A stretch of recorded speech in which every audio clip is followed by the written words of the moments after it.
Poštovana pravobraniteljice za osobe s invaliditetom, gospođo Slonjšak, drage sudionice i sudionici konferencije.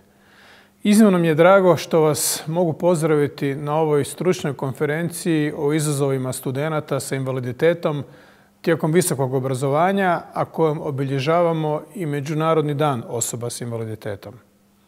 Vjerujem kako je posebno važno dati punu podršku svim aktivnostima koje vode traženju rješenja za osiguravanje ravnopravnog uživanja svih ljudskih prava osoba s invaliditetom.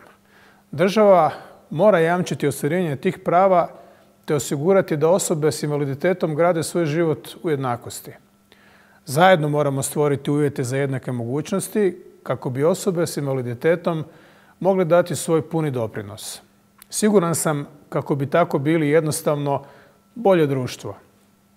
I ja, kao i vi, želim društvo bez prepreka i bez stereotipa.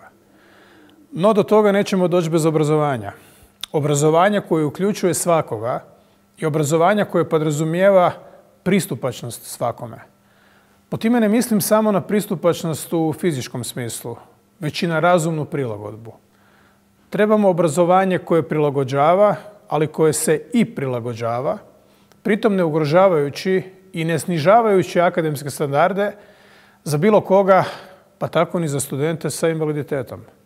Za studente je potrebno osigurati sustavnu podršku te jasnu zakonsku regulativu koja će poticati njihovu neovisnost i otkloniti svaku diskriminaciju.